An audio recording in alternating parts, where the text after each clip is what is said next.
Le jeune homme riche s'en est retourné chez lui tout triste, nous dit l'Évangile. Il serait donc bon de nous attarder à présent quelque peu sur la nature de cette tristesse, afin de ne pas nous laisser abuser par les larmes de notre ami et rater dès lors totalement l'un des enseignements importants dispensés par Jésus. Mais comme je vous l'ai dit tout à l'heure, avant, j'aimerais que nous prenions du temps pour tenter de résumer ce que notre Seigneur nous a déjà dit concernant l'accès au royaume de Dieu, au travers de sa rencontre avec le pharisien Nicodème et le jeune homme riche, chef de la synagogue. Et puis je prendrai aussi au passage quelques autres textes dans les épîtres pour compléter notre compréhension des choses. Première chose à rappeler, et c'est fondamental, c'est que la conversion chrétienne, ce n'est pas le cas dans toutes les religions, la conversion chrétienne est l'œuvre de Dieu. Dire que la conversion est l'œuvre de Dieu, c'est dire que l'âme de l'homme est passive et se trouve dans un état de mort spirituelle jusqu'au moment où il reçoit de Dieu le don de la grâce régénératrice. Il est d'ailleurs à noter la pertinence et la force, mais aussi la simplicité des images, des métaphores utilisées dans le Nouveau Testament pour nous inciter justement à réfléchir à la nature de la conversion. Paul, par exemple, l'assimile à une nouvelle création. Il dit ça, entre autres, en 2 Corinthiens 5, 17. Si quelqu'un est en Christ, rappelez-vous, si quelqu'un est en Christ, il est une nouvelle création. Et quand Paul emploie cette image, il fait bien entendu référence à la création, détaillée dans la Genèse, où Dieu crée toute chose à partir du néant, à partir de quelque chose qui n'existe pas. On va prendre un des textes d'ailleurs où Paul fait cette référence. En effet, le Dieu qui a ordonné que la lumière brille au sein des ténèbres a aussi fait briller sa lumière dans notre cœur pour faire resplendir la connaissance de la gloire de Dieu dans la personne de Jésus-Christ. Nous portons ce trésor dans des vases de terre afin que cette puissance extraordinaire soit attribuée à Dieu et non à nous. Paul dit c'est Dieu qui accomplit tout cela et il fait référence encore une fois à la création dans ce passage, de cette lumière qui apparaît comme au premier jour de la création, ici qui apparaît dans l'âme de l'homme converti, régénéré par le Saint-Esprit. Toujours Paul nous dit que la conversion est aussi une résurrection. Éphésiens 2, 5, à cause du grand amour dont il nous a aimés, nous qui étions morts en raison de nos fautes, il nous a rendu la vie avec Christ. Autrement dit, l'âme passe de la mort à la vie, tout comme le Christ ressuscite d'entre les morts, passe de la mort à la vie. Mais le modèle de pensée prédominant dans le Nouveau Testament, et vous le savez puisqu'on en a parlé dans les messages précédents, le modèle de pensée prédominant, je dis dans le Nouveau Testament mais aussi dans l'Ancien, c'est sans nul doute celui de la nouvelle naissance. Alors vous verrez, si vous allez sur le site cette semaine, je suis certain que vous allez aller voir les notes, il y a des références bibliques partout. Encore une fois, pour vous montrer que mon enseignement s'assoit sur peu importe, qu'il est placé sur la parole de Dieu. Donc je vous encourage à faire ce petit cheminement à travers l'Écriture cette semaine, si vous en avez le temps. Si vous n'avez pas le temps, vous le prenez. Sachant que le temps ne se donne jamais, il se prend toujours. Il y a une référence, j'ai pris celle forcément lors d'un message de l'Évangile de Jean, chapitre 3, la rencontre de Jésus avec Nicodème, mais il y a d'autres passages, vous savez, où les autres apôtres ont très bien compris l'enseignement de leur Seigneur. Ici, 1 Pierre 1, 23, en effet, vous êtes nés de nouveau, non pas d'une semence corruptible, donc qui peut se détériorer ou se détruire, mais d'une semence incorruptible, grâce à la parole vivante et permanente de Dieu. Le Nouveau Testament enseigne donc aussi la collaboration de deux agents, et je manque un peu de respect à Dieu en parlant d'agents, mais je n'ai pas trouvé d'autres termes pour le dire. Il y a donc collaboration de deux agents dans la nouvelle naissance, dans la naissance d'en haut, dans la naissance de l'Esprit. Ça ne vous étonnera pas. On en a donc déjà parlé précédemment. C'est l'Esprit Saint et la parole de Dieu. La conversion est donc l'œuvre de Dieu, et en particulier l'œuvre du Saint-Esprit. Rappelez-vous, dans la conversation entre Jésus et Nicodème, que nous avons étudiée, le Seigneur qualifie l'homme né de nouveau de né de l'Esprit, ou né d'en haut. Lors de cette naissance d'en haut, Dieu intervient directement dans l'âme et crée en elle de nouvelles dispositions, des convictions, des desseins et des désirs nouveaux. Il y a donc un changement. dans tout cela. Notre Seigneur Jésus souligne également que cette œuvre de l'Esprit Saint s'opère selon le bon vouloir de Dieu. Rappelez-vous encore une fois, c'est ce que Jésus dit à Nicodème. Tu entends le vent, mais tu ne sais pas où il souffle ni où il va. Il en va de même de l'Esprit de Dieu. Pour le dire autrement, c'est l'Esprit Saint qui œuvre, et c'est aussi Dieu qui détermine et qui choisit à qui il se révèle. Alors, pour être tout à fait honnête avec vous, cette œuvre de l'Esprit Saint lors de la conversion est encore un peu mystérieuse. On peut essayer de l'investiguer, et je pense qu'il faut le faire avec les textes bibliques. On peut tenter de l'appréhender avec des raisonnements humains, c'est les seuls qui sont à disposition en ce qui nous concerne. Mais un peu d'humilité tout de même, on ne sera jamais vraiment capable de sonder totalement l'œuvre que l'Esprit Saint opère dans l'âme d'un homme ou d'une femme lors de la conversion. Et quelque part, tout bien réfléchi, c'est une bonne nouvelle, je trouve. Parce qu'on sera encore capable, si on avait tous les rouages de ce magnifique mouvement de l'Esprit en nous, nous serions encore capables de l'édulcorer, de le travestir, ou pire encore, de le détériorer. Excusez-moi, je vais tousser. La conversion aussi, deuxième agent, s'opère à l'aide de la parole de Dieu. Sans la parole de Dieu, sans que l'homme soit exposé à la parole de Dieu, la nouvelle naissance est totalement impossible. La vérité de Dieu révélée est indispensable à la conversion. Donc, pour le dire autrement, toutes les conversions de type mystique, foudroyées sur place, sans avoir aucun rapport de quelque ordre que ce soit avec l'Écriture, est somme toute, Bible en main, problématique. Alors, quelle est cette parole? La Bible, c'est 66 livres. Donc, quelle est fondamentalement cette parole que l'homme a besoin d'entendre pour que la conversion ait lieu? Mais d'abord que cette parole, il faut le redire à l'homme, est une bonne nouvelle. Nous vivons ici-bas, je pense que les journées au quotidien ne sont pas toujours faites et constituées de bonnes nouvelles. La parole de Dieu envers l'homme, père pécheur et perdu, est une bonne nouvelle, selon laquelle Dieu a pourvu à un sacrifice pour son péché, en offrant son propre Fils pour réconcilier les pécheurs avec lui-même.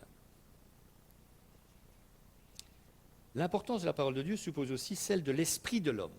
Ça, je pense qu'on le néglige trop souvent, on ne réfléchit pas assez à cela, parce qu'on sait que c'est l'Esprit Saint qui fait tout, on a l'impression que l'homme, il est une sorte de plante verte, qui est totalement inopérant dans l'acte de conversion. C'est oublier donc un peu vite que l'homme a un esprit, une capacité d'intelligence, une capacité de raisonnement. Ce qui signifie que la parole de Dieu n'agit pas dans l'âme par magie, mais selon la mesure qui est donnée à l'âme de la comprendre et de la croire. Donc dans cette dynamique-là, l'homme est actif. J'ai pris un texte où Paul exprime cela. Mais comment donc feront-ils appel à celui en qui ils n'ont pas cru? Donc comment feront-ils appel à Dieu pour les sauver s'ils n'y croient pas? Et comment croiront-ils en celui dont ils n'ont pas entendu parler? Et comment entendront-ils parler de lui si personne ne l'annonce? Autrement dit, si c'était magique, il n'y aurait pas besoin d'entendre. Il faudrait que quelque chose se passe, un événement quelconque, produit par Dieu. Si c'est la parole intelligible qui est nécessaire, c'est que forcément ça implique l'intelligence et la réceptivité de l'homme. Avant de détailler ça peut-être un peu plus précisément, je rappelle un point important aussi, que j'ai mis un peu plic-ploc dans mes notes, parce qu'il m'est venu comme ça, je viens de noter. Il n'y a bien entendu aucune tension entre la parole de Dieu et l'esprit. Ça paraît évident, hein, mais enfin bon, je préférais le préciser. Ils opèrent ensemble à la nouvelle naissance, en amenant des hommes et des femmes à la repentance et à la foi qui sauve en Christ. Sans l'Esprit Saint, la parole de Dieu reste sans effet. Pourquoi? Parce qu'on la méprise, on la sous-estime, ou au mieux, on en fait un objet de réflexion philosophique ou culturelle. Mais dans tous les cas, on la vide de sa substance divine. L'homme ne peut pas recevoir seul la parole de Dieu. Il a besoin de l'illumination du Saint-Esprit. Et si cette parole n'est qu'une parole, on ne lui donne dès lors pas plus d'autorité qu'à d'autres paroles d'hommes. pour beaucoup de gens, vous diront, moi j'ai lu la Bible. Ouais, c'est bien, mais la Bible a été écrite par des hommes, oui. Donc ça, c'est quelqu'un qui a lu la Bible, qui était en contact avec la parole de Dieu, mais qui n'a pas eu l'insufflation, si on dit, ça se dit, en tout cas l'intervention de l'Esprit Saint. Sans l'Esprit de Dieu, l'autre versant, les hommes regardent, mais ne voient pas. Ils écoutent, mais ils ne comprennent pas. De la même manière, l'œuvre de l'Esprit Saint sans la parole de Dieu est tout aussi inefficace. Il n'y a dans ce cas aucun message de la part de Dieu à comprendre et à croire. Si personne ne parle, dit Paul, il ne risque pas de croire. L'Esprit Saint seul, sans la parole. Donc, je vais donner un exemple pratique. Si vous rencontrez un ami qui vous est très cher, on commence par ceux-là souvent, on a envie qu'ils connaissent le Seigneur aussi. Si vous débarquez et vous priez Dieu en disant, voilà, intervient Seigneur, et qu'au moment de la soirée, vous ne dites pas un mot de la parole de Dieu, l'Esprit Saint il peut être rempli dans toute la place, il ne se passera rien. C'est pour ça que le Seigneur a décidé d'avoir besoin de nous. C'est beau, hein? C'est son choix. Jean 16, un texte important sur ce sujet. Jean 16, 13, c'est un enseignement de Jésus, bien sûr. Quand le défenseur sera venu, donc l'Esprit Saint, le paraclète en grec, l'Esprit de la vérité, la parole de Dieu est la vérité, il vous conduira dans toute la vérité, car il ne parlera pas de lui-même, mais il dira tout ce qu'il aura entendu et vous annoncera les choses à venir. Il révélera ma gloire, parce qu'il prendra de ce qui est à moi et vous l'annoncera. Tout ce que le Père possède est aussi à moi. Voilà pourquoi j'ai dit qu'il prend ce qui est à moi et qu'il vous l'annoncera. Encore un peu de temps et vous ne me verrez plus. Et puis encore un peu de temps et vous me reverrez, parce que je vais auprès du Père. Donc comme Jésus en témoigne, l'Esprit a pour mission d'apporter et de révéler l'Évangile aux âmes et aux consciences, jusqu'alors prisonnières des ténèbres de l'aveuglement. Car mes amis, le problème de l'homme, de l'âme humaine, qui ne connaît pas Dieu, c'est qu'elle se croit sage. Elle se croit intelligente. Mais elle est d'une sagesse qui conduit à la mort et au jugement de Dieu. C'est ce que Paul dit dans sa lettre à l'Église de Rome au chapitre 1. Et c'est ici que la notion d'appel de Dieu, omniprésente dans la Bible, est importante. Ce texte met en fait en lumière l'action commune de la parole et de l'esprit dans le miracle de la conversion. En effet, les chrétiens sont appelés par grâce. Vous vous rappelez de ça, hein? Éphésiens 2, entre autres. C'est par la grâce que vous êtes sauvés, etc. Or, quand on y réfléchit, appeler quelqu'un, ça suppose d'employer le langage, de s'adresser directement et personnellement à la personne. Si vous appelez quelqu'un dans la rue, par exemple, vous allez devoir utiliser le français, le langage, et vous allez devoir appeler la personne par son nom. Vous faites « Hé !» Il y a peut-être 20 personnes qui vont se retourner, mais personne personnellement ne va le faire. Le langage est donc indispensable dans la notion d'appel. De plus, dans le Nouveau Testament, cet appel est efficace car il suscite immanquablement la foi et la repentance en réponse. Donc cet appel est à distinguer de la prédication de l'Évangile quand elle s'adresse aléatoirement à un auditoire, car il produit toujours la réponse positive de la personne appelée. Ça signifie que dans un auditoire, par exemple, quand la parole de Dieu est prêchée, la parole de la croix est prêchée, il y a des gens dans cet auditoire qui entendront cet appel individuellement, personnellement, et d'autres qui ne l'entendront pas. C'est en substance ce que Jésus enseigne au travers de la parabole du semeur. Le semeur sort le matin pour semer, il sème dans tous les terrains, et puis le ratio à la fin, vous savez, c'est 25% de réponses positives, de fruits, et 75% de semences qui ne poussent pas, ou qui en tout cas au moment de la pousse sont éradiquées d'une manière ou d'une autre. Donc c'est important de comprendre, c'est donc que l'acte de la conversion n'est jamais collectif, il est toujours individuel. Dieu appelle personnellement le pécheur à la repentance.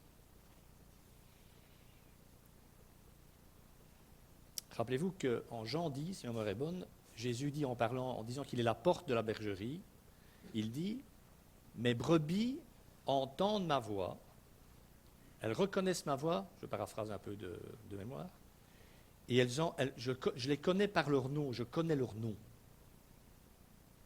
Bon. Élément important. S'il est vrai qu'au moment de la conversion, l'âme est passive, c'est ce que je vous ai dit, morte spirituellement, elle ne le reste pas. Et ça, je pense que c'est fondamental, il faut bien comprendre cela. L'œuvre de Dieu dans une âme n'a pas pour effet de contourner ou de supplanter ces diverses compétences, mais bien de les éveiller à la vie et, une fois que c'est fait, l'éveil à la vie est fait, de les y maintenir. C'est pour ça qu'on a besoin de l'Esprit Saint en nous. Ce que je veux dire par là, parce que c'est peut-être pas très clair, c'est que si le Saint-Esprit donne bel et bien la repentance et la foi, que sans lui on ne peut pas croire, ça ne signifie pas pour autant que c'est lui qui se repent ou qui croit à notre place. Comme il fait tout, le glissement est vite fait. Hein. Qu'on serait passif là aussi. Ah ben il croit à ma place. Non, non, non. La foi et la repentance sont des dispositions du pécheur, de la personne qui est exposée à l'action du Saint-Esprit, de la parole de Dieu. Des dispositions opérées en lui par l'action de l'Esprit Saint. Lorsqu'il donne cette disposition, l'Esprit Saint agit en parfaite harmonie avec la personne concernée. C'est pour ça que c'est un salut à la pièce. Hein. Il respecte ce que nous sommes. Je ne sais pas si vous avez, nous sommes une dizaine ici, nous sommes tous différents. Ben si. Il faut que j'explique.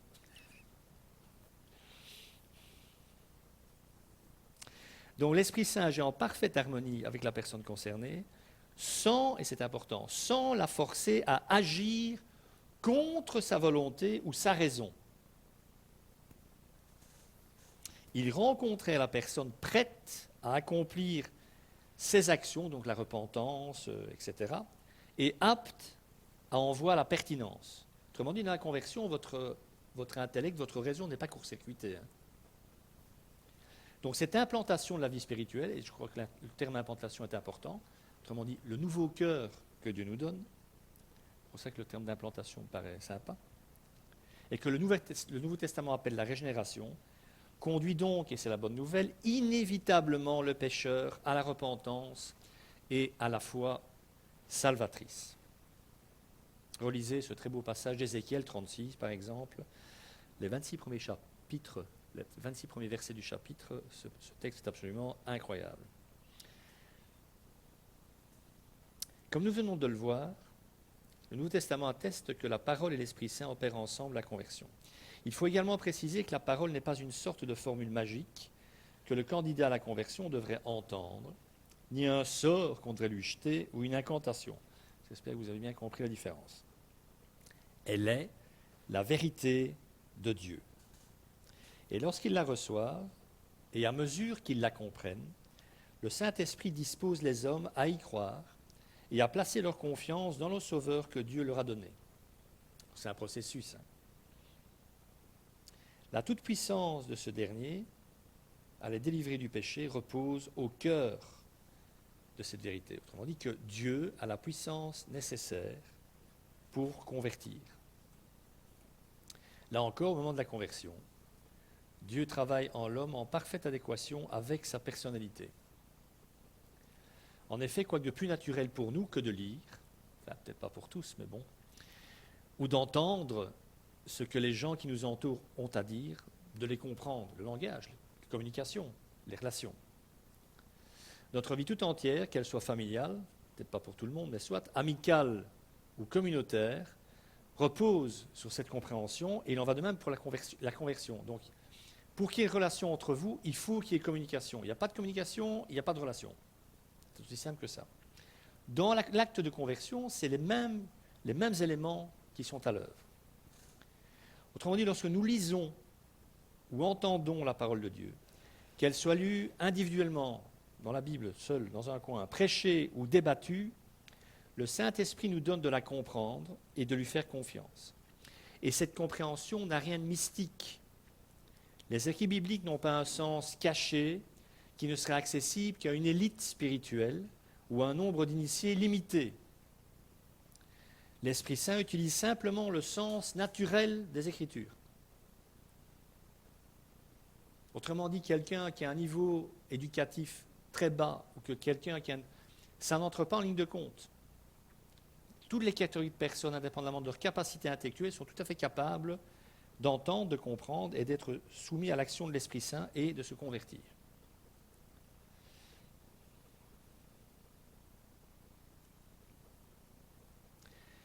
Et en réfléchissant à ça, c'est l'image d'un puzzle, même si j'en ai jamais fait dans ma vie, parce que c'est le genre de truc qui m'énerve profondément. C'est quand même cette image-là qui m'est venue à l'esprit. Sous la direction du Saint-Esprit, les pièces du puzzle de la révélation divine s'assemblent. Vous voyez un puzzle, comment ça se monte. Hein. Si vous ne voyez pas l'image sur la boîte, vous montez votre truc, vous ne savez vraiment pas ce que vous êtes en train de monter. C'est un peu ça. Donc tout ce puzzle commence à se monter grâce à l'Esprit Saint et à la parole de Dieu. Et finalement, tout cela s'assemble dans le but d'apporter un format cohérent à tout ça. Paul emploie une autre image, qui est celle que j'ai employée, je vous ai expliqué, celle dans la première aux Corinthiens. Je pense que c'est Corinthiens. Il faudra peut-être que je vérifie. Soit, où il dit que le Christ, non c'est Galate je pense, où il dit que le Christ crucifié nous a été peint. C'est un peu la même chose. Vous êtes derrière le peintre, la toile est blanche, il commence à peindre, vous ne savez absolument pas ce qu'il peint. Il met le fond de couleur, vous ne savez pas quel est le modèle, le motif qu'il va peindre. Vous n'en savez rien. Alors que vous êtes derrière, dans son dos, en train d'observer. Et au moment où la peinture est finie, il se retire et là, vous voyez le Christ en croix. L'image est complète. Alors l'œuvre que je viens de décrire, bien maladroitement, sans doute, est donc celle du Saint-Esprit. Mais un individu qui est au bénéfice de cette œuvre ne la reconnaît pas toujours comme telle. Autrement dit, dans tout le processus qui mène à la conversion, et même un peu après sans doute, vous n'êtes pas conscient que l'Esprit Saint est en train de travailler. Laissez-moi vous donner une illustration de cette réalité. Si votre nerf optique, relative aux yeux, le nerf optique, celle-là, nulle part ailleurs. Donc si votre nerf optique ne fonctionnait pas correctement, vous ne pourriez pas voir. C'est aussi simple que ça. Mais voir n'exige pas pour autant que nous ayons conscience de ce fait. On peut tout ignorer du fonctionnement de l'œil humain, mais tout de même avoir une excellente vision. De la même manière, je peux ne pas avoir conscience que le Saint-Esprit œuvre en moi, bien qu'il le fasse. Pourquoi? Parce que son œuvre se manifeste par ses effets. De nouveau, Jésus à Nicodème, ce même passage, tu vois les effets du vent, mais tu ne le vois pas. Quand il y a du vent, vous êtes dans votre bureau. Dans mon bureau, j'ai une vue sur un arbre très loin, derrière des maisons. Ben moi, la fenêtre est fermée, il n'y a pas de vent dans mon bureau. Mais je sais qu'il y a du vent dehors parce que je vois les branches de l'arbre. Mais je ne vois pas le vent, je ne vois que ses effets.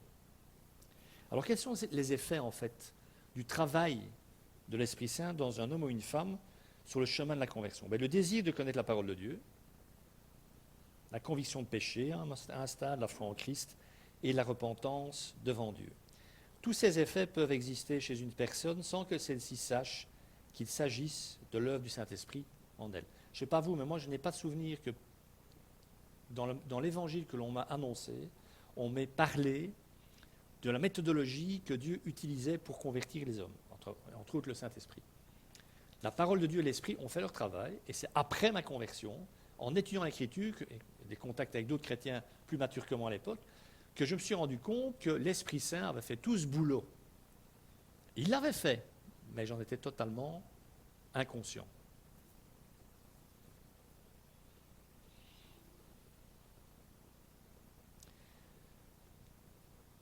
Lorsqu'un homme se convertit, Dieu n'œuvre donc pas de manière étrangère à son esprit. La conversion ne requiert donc pas une paralysie ou un suicide intellectuel. D'ailleurs, le premier d'entre vous qui me dit que parce que je suis chrétien et converti, je me suis suicidé intellectuellement. Donc la conversion n'est pas une simple manipulation psychologique, ça existe, mais ce n'est pas la conversion. Certains milieux, c'est ce qu'on fait, mais ça, ce n'est pas la conversion. Ni un lavage de cerveau ou un tour de passe-passe. Pas plus qu'elle n'est réservée à une culture en particulier ou une façon de penser particulière. Elle est un phénomène qui appartient aussi bien au XXIe siècle qu'au Xe, qu'au IIIe, qu'au IVe ou qu'au Ier. Et ce phénomène se produit aussi bien aux États-Unis qu'en Afrique ou en Asie, ou même dans des pays musulmans terriblement fermés à l'Évangile. Alors certains se demanderont peut-être comment c'est possible. Ben, la réponse est toute bête, j'ai envie de dire, et toute claire. Cette réalité est possible dans n'importe quel contexte parce que la parole de Dieu est la vérité et que l'Esprit Saint est l'Esprit de vérité. Et que c'est cette vérité-là que l'homme a besoin d'entendre et qui répond à tous ses questionnements et à tous ses besoins. Donc, une petite précision concernant la parole, c'est que, et on l'a vu la semaine passée dans entre guillemets, la méthodologie de Jésus avec le jeune homme riche, quand il lui annonce la loi, il lui parle des commandements, il lui parle de la loi de Dieu. Dans cette parole de Dieu que l'homme a besoin d'entendre pour se convertir, avec l'aide de l'Esprit, dans cette parole, il y a l'Évangile, la bonne nouvelle, mais aussi la loi. Il y a aussi la référence aux 10 commandements, parce qu'elle est indispensable. Sans cette référence à la loi de Dieu, aux exigences de Dieu, l'homme ne pourrait pas découvrir son statut, son véritable état de perdition. Tous les hommes, intrinsèquement, sans l'intervention de Dieu, vont se dire qu'ils sont pas mal quand même, parce qu'ils vont se comparer aux autres. Alors si vous prenez du trou comme comparaison, ben c'est ce que les hommes font. C'est pour ça que plein d'hommes et de femmes aujourd'hui disent, mais s'il y a un Dieu, qu'est-ce qu'il attend pour punir tous les méchants, etc., sans comprendre qu'ils font partie des méchants, aux yeux de Dieu.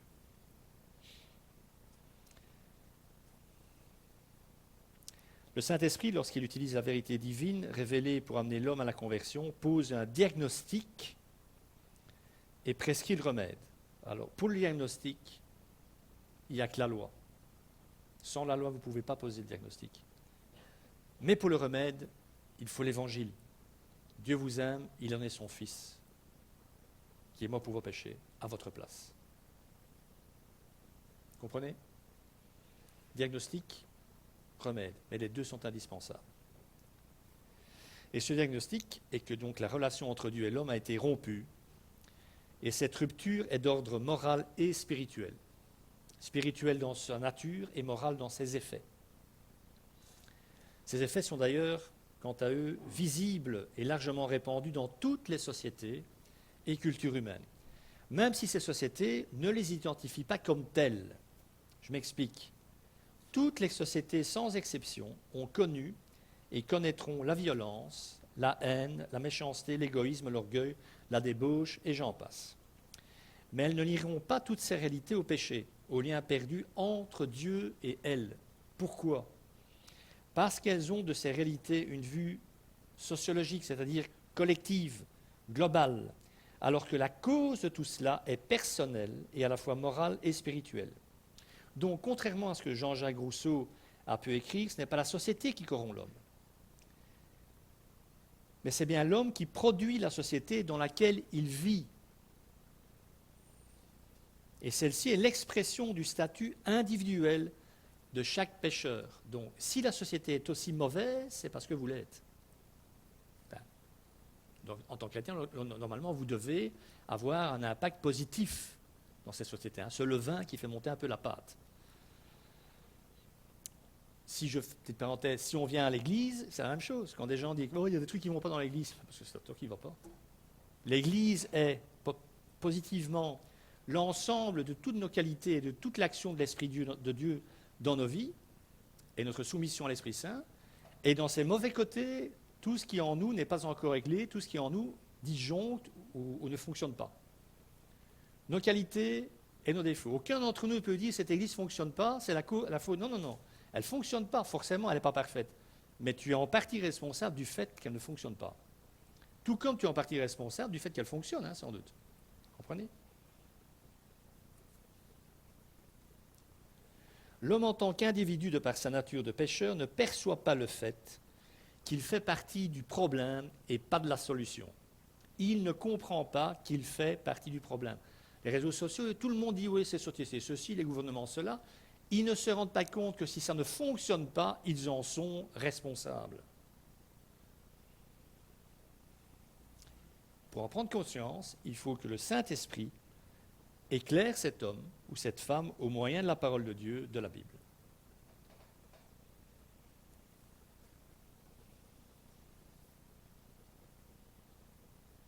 C'est donc pour cette raison que lors de la conversion, le Saint-Esprit attire l'attention de la personne par le moyen de la parole sur sa misère et son besoin, sur sa déchéance morale et spirituelle et sur le danger de sa condition. Dieu est en colère contre le péché de l'homme. Romains 2. Tout le chapitre 2 de l'Épître aux Romains est consacré à la colère de Dieu face au péché de l'homme. Non, Dieu n'est pas un gentil papa gâteau avec une grande barbe qui accepte tout et qui est bien compatissant et bien compréhensif. Non. Dieu est en colère. Si ce n'était pas le cas, Jésus ne reviendrait pas pour installer le royaume. Ça continuerait. Tout va bien. Et on meurt, on va au paradis. Ça ne fonctionne pas comme ça. En tout cas, pas Bible en main. Donc, seule la loi de Dieu, les commandements, permettent de prendre la pleine mesure de cette déchéance. Alors, j'ai un peu parlé des conséquences morales, qui sont la conséquence de la déchéance de l'homme. Maintenant, cette déchéance, elle est, premièrement, j'ai envie de dire, d'abord spirituelle. Mais pourquoi est-ce qu'on est déchu spirituellement? Mais parce que, simplement, nous avons été faits à l'image de Dieu. Et que, dès l'origine, avant le péché, nous avons été créés comme un être à la ressemblance, à l'image de Dieu. Un être spirituel. Pourquoi? Parce que parfaitement en relation au Dieu créateur. C'est ça que nous avons perdu. C'est ça que l'homme a perdu. Et c'est pour ça que c'est une déchéance aussi spirituelle. Enfin, nous le comprenons maintenant. Que Adam et Ève ont perdu quelque chose. Enfin, je ne sais même pas comment quel adjectif on pourrait coller là-dessus. Ils ont perdu leur vocation spirituelle, leur état de béatitude et de perfection originelle, et la relation profonde, la connexion intense et intime avec le Dieu créateur. Et ils ont perdu ça. Et nous à leur suite. Alors nous n'avons pas de souvenir de ça. Moi, je ne préfère même pas penser la souffrance d'Adam et Ève, après qu'ils se fassent virer du jardin. C'est en mémoire en permanence ce qu'ils ont perdu. C'est horrible, ça a dû être abominable. Abominable, quand on y réfléchit.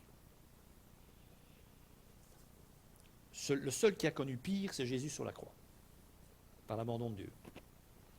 Parce que la connexion forcément était encore plus profonde, plus intime et plus grande.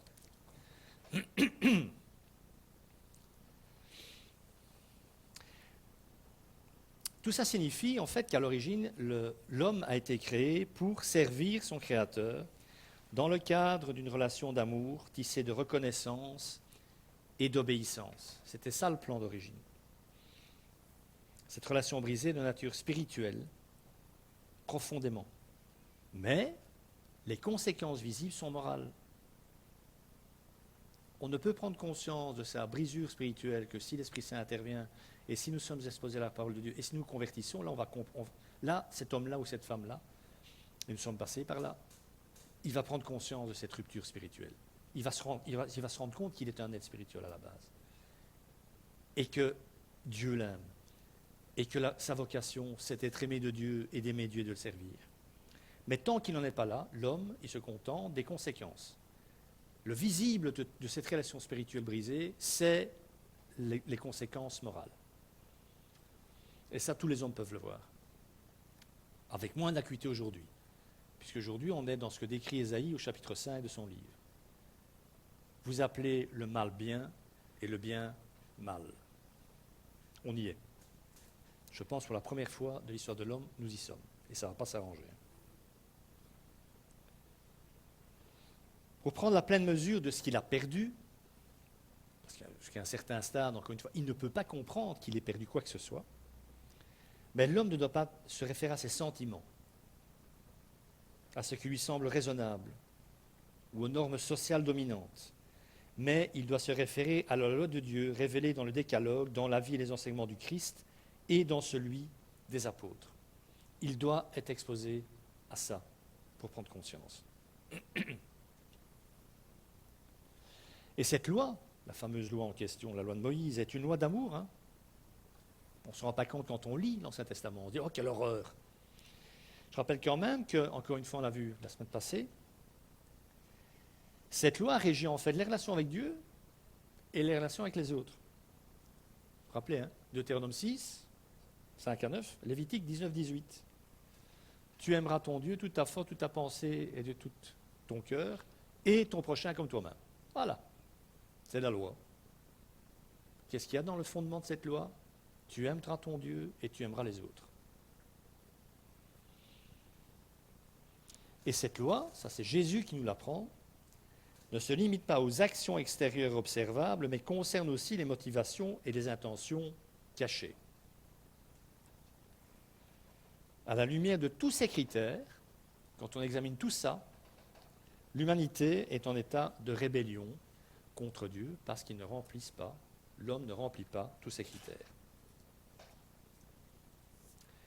Dieu s'approche donc de l'homme, muni de l'évangile de son amour et de sa miséricorde.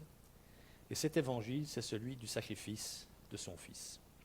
Ce qui signifie, et c'est important parce que je pense que ça glisse aussi avec beaucoup d'autres choses, ce qui signifie que la croix n'est pas un simple symbole général de l'amour de Dieu pour les hommes, ou un exemple d'amour sacrificiel à imiter, ou un idéal inspirant. Ah, mais tu sais, moi, Jésus, c'est quelqu'un qui m'inspire beaucoup. Ah, intéressant. La croix de Christ est le remède divin à la misère de l'homme, la solution de Dieu pour sauver les criminels qui ont transgressé sa loi, son moyen pour restaurer sa relation d'origine avec l'homme. C'est ça la croix. Donc dans notre annonce de l'Évangile, on ne peut pas minimiser ça. Si on minimise ça, l'homme ne vient pas à Dieu. Il faut être courageux.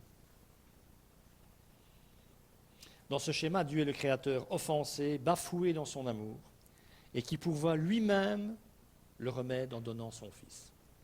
C'est lui la victime, et c'est lui qui amène le remède. Si ça, ce n'est pas de l'amour, moi je ne sais pas ce que c'est. Alors pour terminer, j'aimerais vous redonner les éléments indispensables pour qu'il y ait conversion biblique selon la Bible. Comme ça vous permettra un peu d'être projeté dans ce que nous verrons dans les 2-3 prochains messages, sans être trop perdu. Bon. J'ai fait allusion déjà à tout ça, mais de manière plic-ploc, à travers différents messages. Je me suis dit que c'était peut-être un bon moyen de faire une sorte de petite concentration sur le sujet. Premièrement, il faut la conviction de péché. La plupart des gens dans la rue, où leur parlez de péché, ils disent « Quoi ?»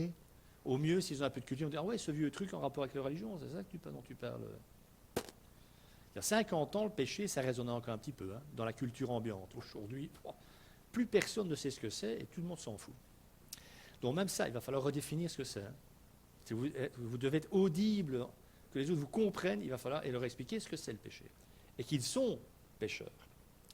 Donc la conviction de péché, c'est le profond regret d'avoir offensé Dieu, de se prendre conscience que je suis pécheur, et vous ne péchez que contre Dieu. S'il n'y a pas de Dieu, il n'y a pas de péché. C'est bien ça le problème. S'il n'y a pas de référence à Dieu, il n'y a pas de péché. Il y a le mal. Et il y a le mal qu'on fait aux autres, bien entendu.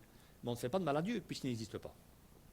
La notion de péché nécessite préalablement l'existence de Dieu. Pour ça que je vous disais, rappelez-vous, par rapport au jeune homme riche dans un des messages, qu'il était le candidat idéal pour l'évangélisation. Il ne fallait même pas lui expliquer que Dieu existait, il savait. Il savait tout, en fait. Il avait tout ce qu'il fallait comme candidat pour se convertir. Eh bien non. Donc c'est le profond regret d'avoir offensé Dieu, et seul le Saint-Esprit, nous l'avons vu, peut produire cette conviction. Autrement, je vais le dire de manière triviale, les gens s'en foutent. Pour qu'ils se disent « Ah, Dieu existe, et je l'ai blessé, je l'ai offensé, et que ça vous assomme, il faut que l'Esprit Saint agisse et que la parole de Dieu soit au rendez-vous. » Pourquoi est-ce que l'Esprit Saint est nécessaire? Parce que l'Esprit Saint, il est attristé du péché des hommes et de leur blasphème quotidien et continuel contre Dieu. Le plus grand des péchés contre Dieu, c'est de ne pas croire à son existence et de ne pas lui rendre un culte, le culte dont il est digne. C'est ça le premier péché. C'est pas « j'ai pas frappé ma femme, j'ai bien élevé mes gosses », c'est pas ça. Le premier truc, même le meilleur gars, il serait tout...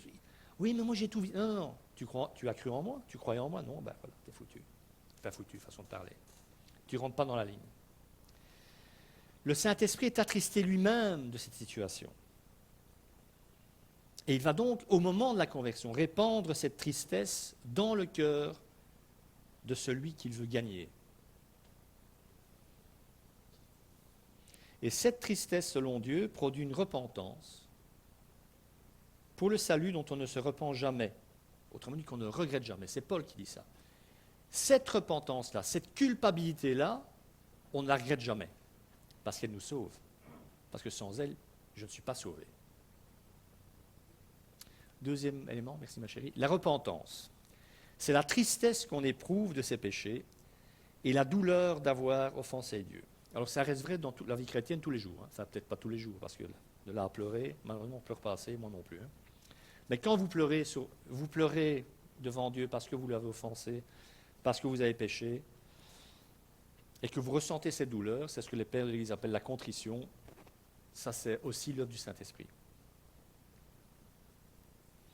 Et dans la conversion, cette tristesse est absolument indispensable, car si la foi est la condition essentielle du salut, elle doit être accompagnée d'une vraie repentance, où la foi ne vient pas. On ne place pas sa foi, la foi n'est pas là. Ça, on en reparlera dans les messages suivants. Rappelez-vous, le premier message de l'Évangile est « Repentez-vous et croyez ». Jean-Baptiste, c'est le message de Jean-Baptiste, c'est tout ce qu'il a fait.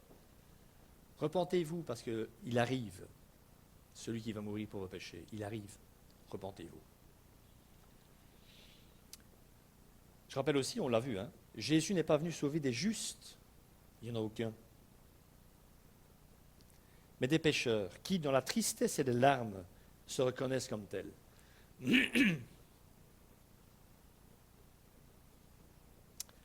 Point suivant, l'abandon du mal.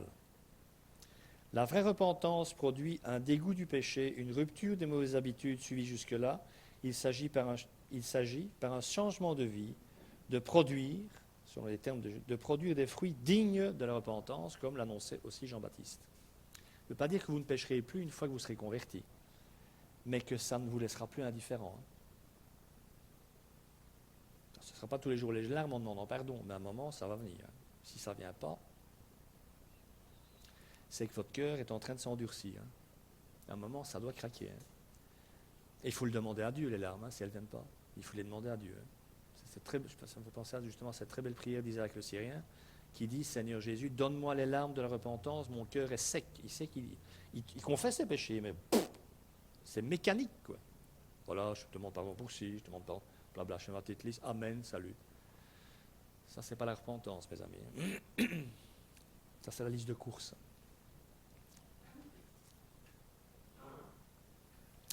Donc l'abandon du mal, c'est le dégoût du péché et une rupture progressive des mauvaises habitudes suivies jusque-là. En tout cas, on identifie ce qui ne va pas dans nos vies, on identifie ce qui ne plaît pas à Dieu et on a le désir profond de changer tout ça. Paul prêchait partout la repentance et la conversion à Dieu avec, comme conséquence, la pratique d'œuvres dignes de la repentance. C'est comme le vent. On verra surtout ce que vos vies deviennent. C'est tout ce que les gens verront, ce que vous devenez, les changements opérés. Ils ne verront pas dans votre cœur que le Saint-Esprit s'y trouve. Point suivant. La complète soumission à Dieu. Alors ça manque, et si ça n'y est pas, c'est problématique aussi. Je pense que 80% des chrétiens sur la planète aujourd'hui n'ont pas ça. Statistique à la louche. Merci Seigneur Jésus de m'avoir sauvé, mais ne te compte quand même pas sur moi pour être ton disciple et t'obéir. Mais si ça ne vient pas, si ce désir, encore une fois, on est tous à côté à ce niveau-là aussi, mais si ce désir n'est pas là, de le mettre en premier dans tout, et rappelez-vous, je ne vais pas le refaire, rappelez-vous toute la radicalité de ce que Jésus dit par rapport à ceux qui veulent le suivre. Il décourage plus qu'autre chose. Donc si ça n'y est pas, la repentance envers Dieu n'a d'effet que si elle est suivie de la foi en Jésus-Christ. Car en elle-même, donc la repentance, le fait de regretter, d'être triste, elle ne peut aucunement effacer le péché. Si on s'arrête à la repentance, votre péché n'est pas effacé. Elle dispose le cœur à l'humiliation et à l'acceptation du pardon que seul Jésus-Christ nous a acquis à la croix. Ça ressort entre autres de plusieurs textes dans la première épître de Jean. Et là, je complète ce que je viens de dire avec le dernier point, qui est la foi. Rappelez que les musulmans ont la foi et les juifs aussi. Est-ce que c'est vraiment la même chose? Quel est le contenu de ma foi? La foi est l'attitude par laquelle une personne abandonne toute confiance en ses propres efforts et s'en remet au Christ, seul pour obtenir son salut. C'est la foi que l'on place à la conversion dans l'œuvre accomplie par le Christ. C'est ça la foi qui sauve. Donc c'est pour ça qu'il est impossible d'arriver là si on ne se soumet pas. Je ne vais pas dire que je lui fais confiance pour mon salut, mais le reste de ma vie, je fais ce que je veux et moi je compte sur moi surtout. Et surtout, je compte sur moi dans le sens, je ne vais certainement pas sacrifier ma vie pour lui. Ça n'a pas de sens. De là, cette parole, ceux qui m'ont dit Seigneur, Seigneur, tous ceux-là ne seront pas dans le royaume de Dieu. Je rappelle quand même que Seigneur, c'est le vocable qu'on emploie le plus dans l'Église. Et Jésus, à un autre endroit de l'Évangile, dit « Pourquoi m'appelez-vous Seigneur et ne faites-vous pas ce que je vous dis ?» Et réveillons-nous, les gars. Réveillons-nous. Merci. Alors, par souci de précision, et je termine par ça, il faut encore dire que le mot grec « métanoïa », traduit par repentance dans la plupart de nos Bibles, signifie changement de mentalité et d'intention, d'orientation.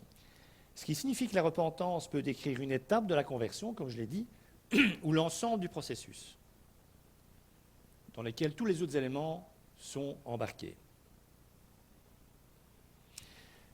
Les prochaines semaines, nous examinerons au travers de la tristesse de notre jeune homme riche et d'autres exemples bibliques, les différents cas de figure que nous pouvons rencontrer en relation avec les éléments que nous venons de voir aujourd'hui. Et les cas de figure en question, de manière à annoncer un peu ce que je tenterai de faire avec l'aide de Dieu dans les messages prochains, les cas de figure en question peuvent être énoncés comme suit. Merci. Une personne peut être en train d'expérimenter la conviction de péché, mais pas la vraie repentance. Donc elle ne sera pas convertie. Une personne peut être repentante, mais pour des mauvaises raisons. Donc elle ne sera pas convertie. Même si elle va s'illusionner de l'être. Et beaucoup d'églises aident à ça. Une personne peut être au bénéfice de la vraie repentance et de la foi en Christ, et cette personne-là est convertie.